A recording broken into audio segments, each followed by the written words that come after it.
I'm taking over, that's a promise, not a threat. Uppercut season off top, you stop breathing. Word, though. And but like I said, at least I don't know what time the Australian card is. It's on a Saturday, sure, but I'm not sure if it's going to be early in the morning or they're actually going to do it at the same time as the next card that we're going to talk about, which is I think probably the bigger of the cards this on Saturday. It's the return of one Sebastian Fundora, coming back from his brutal, bloody title-winning victory over Tim Tszyu after, 13 months? It'll be 13 months at least. Now, over you because it was April, right? Was it? I thought it was March. Was it? Was the last time Fundora? Could have been March. My bad. It was March, I'm pretty sure. Yeah, but either way, maybe like the end of March, right?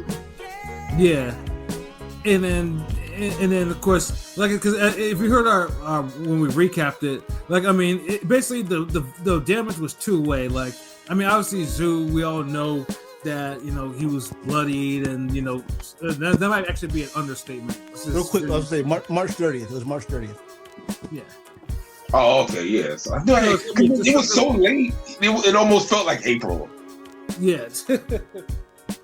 But yeah, it's like, I mean, actually saying Tszyu was just bloody might be an understatement. But Fundora, even as he discovered that he could use his reach and his jab, still got touched by Tszyu a lot.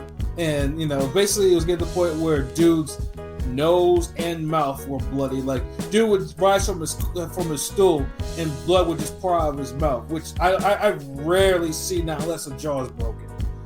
So it's like, yeah, like, it's like swallowing blood and shit. Yeah, like Fundora really, Fundora really got a beating in that fight, even though he won. He was gonna get stopped because Tszyu was gonna, but he didn't. And so, and honestly, I don't care what nobody says. Tszyu, for the amount of punishment Fundora took, and as hard as Tszyu tried, if Tszyu was who we thought he was, he would have stopped Fundora.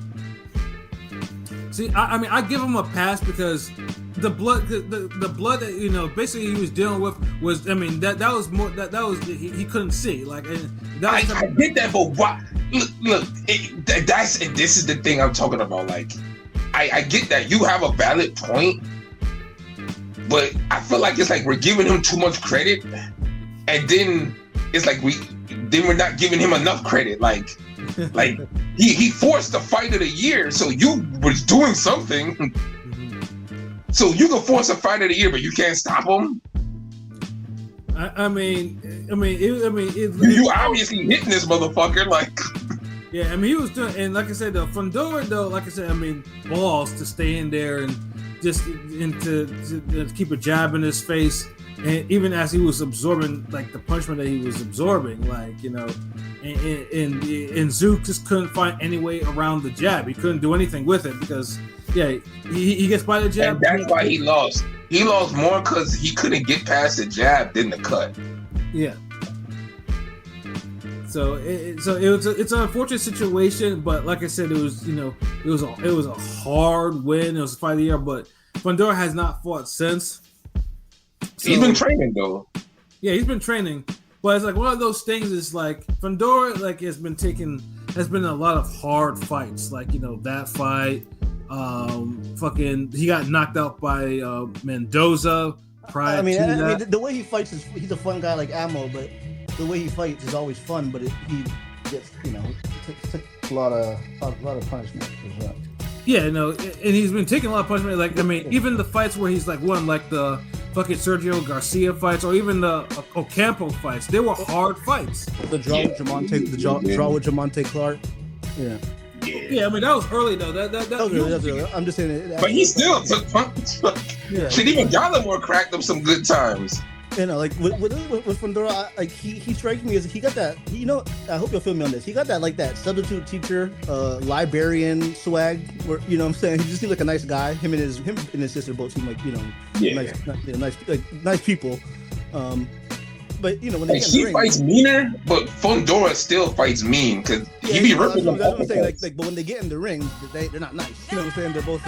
Yeah, I mean, he stopped Lubin, and even though it's his first knockout, I mean, he disfigured Lubin's face, and Yeah, and even then, that was a hard fight. Like, you know, it's just Lubin dropped him. Yeah, Lubin did drop him. Yeah, there was no question he did. He was a fucking fight of the year in a year that we had a bunch of fight of the years. So that's why it's like, you know, when you see this fight, it's like, you know, he's fighting Chordale Booker, and it's like, I mean, Chordale Booker is, he's been on PBC cards before, but he's mostly known because he got aired out in one round by Ammo, you know, and you know it was, you know, and it's just like, and he hadn't really done anything to kind of reverse that. So it's like, one might say this might be a quote unquote soft touch. Booker's maybe a tier above it. But it's not one of those, because 154 is one of those divisions, especially when you hold two belts, where he could be fighting someone that's either better or an actual Mando. Yeah. But, you know, you get Chordale Booker. And I'm not mad at this fight. I mean, Fundora is somebody who fought a lot of people. I'm kind of want to pick Chordale to win. I don't know why. I just got a feeling. I don't mind that either. I mean, that's my thought. I mean, the only silver lining I see in this, because, like I said, Fundora's taking so much, and Booker is relatively fresh. It's like, it could be like the perfect storm. Like, Booker could, I mean, I'm not saying he might outbox him, but I'm thinking, you know, he could hurt him, like, really hurt him. Like, yeah. And that's the only silver lining. You gotta hit Fundora hard to hurt him, though. Like, yeah. And it's best if you could get him from the outside, you time him, because those mid-range shots, he kind of eats those because he's used to taking those, because he's gonna get his shots off too. Mm-hmm. But them distance bombs is like, he can't see them and he can't process them shit. So yeah. So I can see that though. Like, I feel like there's gonna be some upsets this weekend. Yeah, definitely. I mean, there's also a Pro Box card that's pretty lit too. That's good. We're not going to talk about that, but it's pretty stacked boxing in terms of, you know, it's not the names that, you know, people. Yeah, it ain't like the A side. It's not like the elite. But the Chordale Booker, I know I've seen him before. I've seen Chordale Booker. I was really hyped for the Ammo Chordale fight because it was two undefeated black middleweights. So I was, you know, and I was shocked Ammo stopped him in one round. But Chordale has skills. Chordale's he's not a can. I mean, Chordale too. He's also a Connecticut nigga like me too. So it's like, you know, that's why I'm just like, I mean, I might. Like I just saw him from Connecticut. He's from Connecticut. It's crazy. Yeah. So it's like, I'm not. I mean, part of me is I'm looking at the odds for the fight right now. So Fundora right now is a minus 1350 favorite. Booker is a plus 730 underdog. Damn. For methods of victory, we have Fundora for decision plus 185. Fundora KO minus 165, draw plus 1900, Chordale Booker decision plus 1800, and Chordale Booker KO 950. The 950, that KO could happen. So it's like, Booker has decent enough pop to do it. I mean, if you want to throw like do an upset type of parlay between that and Carol Brown, I might just put the money line on that one. See, the thing is, at first I was gonna say this guy got 23 wins, and by 11 by KO. But ever since Saras Munguia, I don't fucking know. The nigga had the nigga had 4 KOs. Type of fighter though. It just matters, you know. It just matters on that one shot. You know, I mean, it really matters on, you know. Nah, because Sarat throws hard. And also in the fight, I noticed he kept forcing him. He kind of like kept letting Munguia get to the ropes, and that's where he ended it. So that that was his plan for that fight. Yeah, because he was throwing hard. Because some niggas, they don't have the KOs because they don't really throw hard. Then there's some niggas who they just fight a tough opponent, so they're used to throwing hard, but they don't really stop them. Yeah, like Terrell Gaucher, which we'll talk about shortly. Yeah, hold on, he's fighting this weekend. Yeah, nigga. Yeah, he absolutely sure is. Yeah. God damn, it's a low key some decent fights. I feel like you gotta I wish they had all the good fights on one card, because I feel like this is like a buffet where I gotta go and get wings here and then come get fries here and onion rings here and some give me all this shit on one card. Yeah, I ain't trying to see Cambosis, but I want to see the two women fights. I do want to mention real quick. Nobody can ever question Al Heyman's loyalty, because the first card on BoxRec is showing Robert Guerrero being on this fucking card. So never question. Al Heyman will take care of his guys. No, it's Robert Guerrero Jr., not the. Oh, is it Junior? What the? Yeah. That's even more. What the fuck? Yeah, Junior. Yeah, Robert Guerrero. I mean, you got Leo Santa Cruz naming his son after Al. After Al, yeah. Hey, like I don't know. People hate on Al for like a lot of bullshit reasons. I mean, I know that like anybody, any top dog, they do some stuff, but come on, it's because he's black. They hate that shit. they hate. Well, for the most part, and then you see the racism because a lot of the shit that Turkey does is even more egregious and just out just come on, what? And it's like people don't say nothing. No, they fucking dick ride.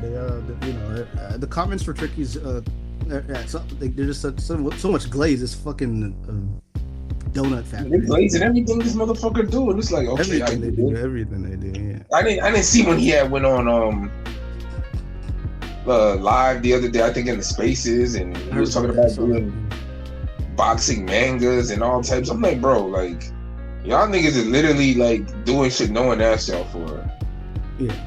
Like y'all doing the shit that I feel like Ring Gang already does. Like we got boxing animations and songs and all. Like nigga, give me a bag. Get the fuck. Give Ring Gang the bag. Get us the damn shit so we can do this shit on a Netflix or something. Cause y'all niggas ain't doing it right. Nigga, we had movie trailers. Who's watching our shit? Like who's out there? Who's out there watching our? Like who's like That's what I'm saying. Like it literally sounds like these niggas found Ring Gang and they've been peeping us. And then they said, you know what, let's do what they do, but call it differently and just put a whole bunch of money behind it because we rich. Well, it won't be the first time that bigger people have stolen our IP before. Like, so. Yeah, because I just don't get it. Like, what these, like, y'all, like, all the shit y'all could bring back, like, y'all don't have no creative ideas. Y'all don't, like, boxing always get these dull motherfuckers with money into the game. They can't do nothing else but just throw money. Like pros versus Jones is right there, nigga. Like y'all got so much shit y'all could do. But yeah, who Gaucher fighting? No, so basically Terrell Gaucher. I mean, I'm down for Gaucher like on a lot of levels because he's an underachiever. But he's fighting Elijah Garcia, which is if fight. Oh fuck! Okay. Didn't you talk about this fight before? As a what? I mean, not as an no, like you mentioned it, like not a preview, but like as a fantasy type of fight. Like I swear it feels like we mentioned this fight before and we talked about it a little bit. No, I mean this. I mean, it wasn't rescheduled. This is the actual fight that it's like. I mean, obviously Garcia. Let's talk about Tyrone Davis, who's the one. Nah, I know because it just feel like you told me this fight happened, like was going to happen before, and we. Yeah, I might have told you that like this fight was going to be. It's a good little fight, man. Like Elijah Garcia supposed to do something. I mean, I'm just hoping because Elijah Garcia is supposed to be the future of the middleweights, but the one thing I've always kind of harped on with him is his defense. His defense is bad.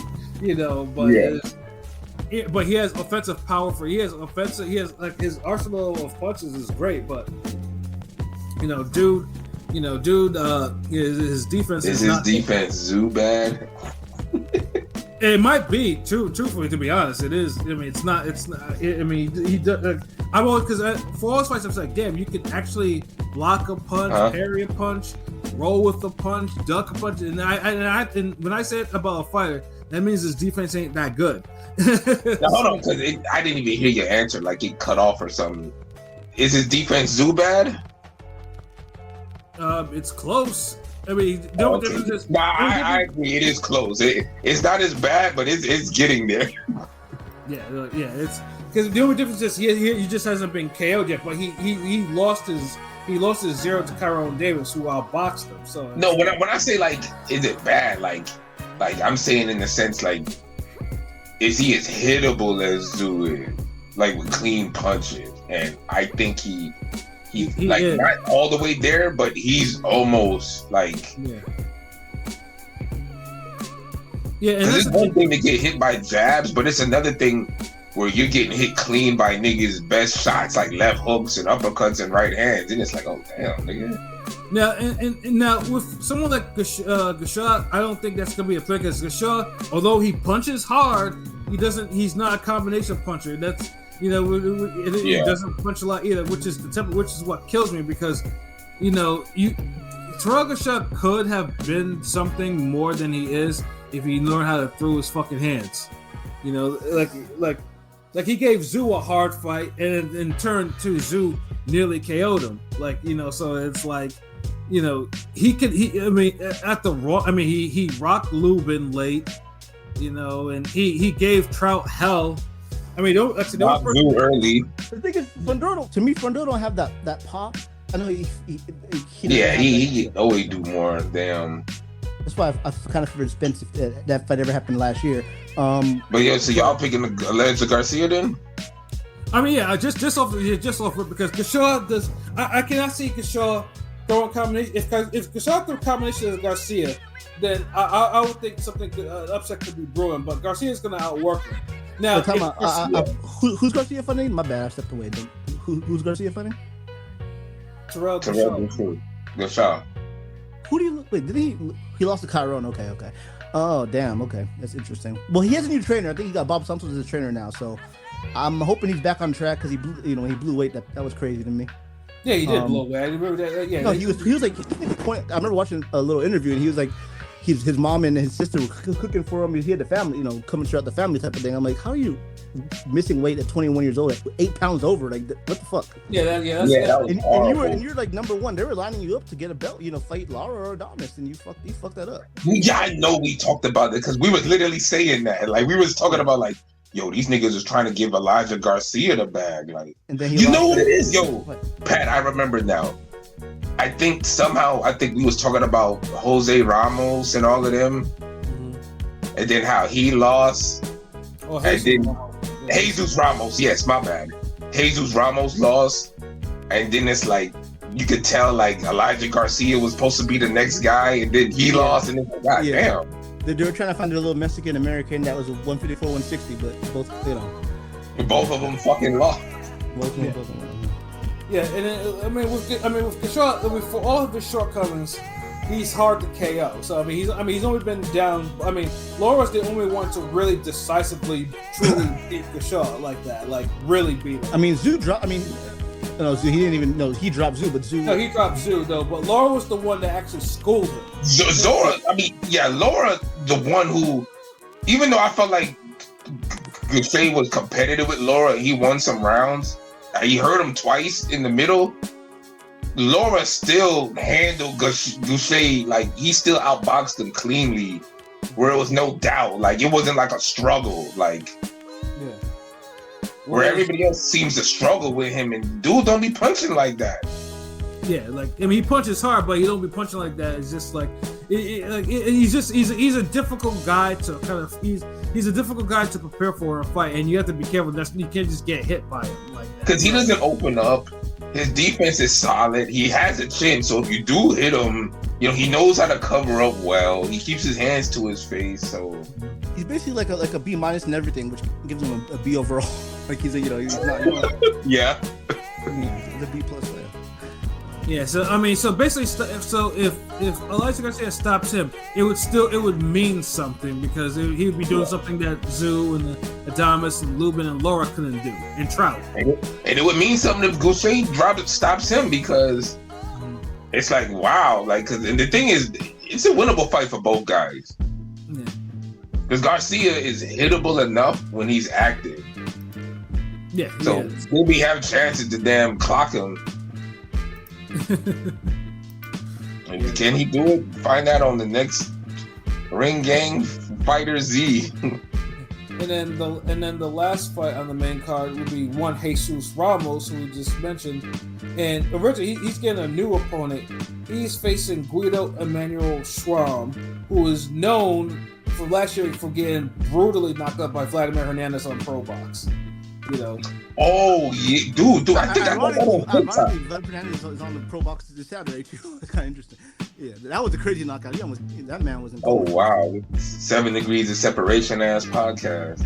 Yeah, exactly. So I mean, originally Ramos was fighting Kevin Salgado, who's only known for losing to Joey Spencer, and I hated that fight off rip because it's like this is a waste of time. Even yes, if Jesus Ramos was brought back out of a short amount of time, I don't want him to fight no one that lost to Joey Spencer. Once that's all they get, they want Ramos. They're trying to rebuild Ramos, which it's cool. I mean, they're trying. Yeah, there is though, and so Strom, although he got KO'd by Vladimir Hernandez, he was giving Vladimir Hernandez like a run for his money at least. It was, So I mean, it's a slight upgrade too. But yeah, it's just like, it is what it is, and I guess you have to take the fight for what it is. So that's basically your main card, and I didn't list all the prelim fights for it yet, but but at least for this one, it's free. It's one of the PBC on Prime free cards. It's the second PBC on Prime card.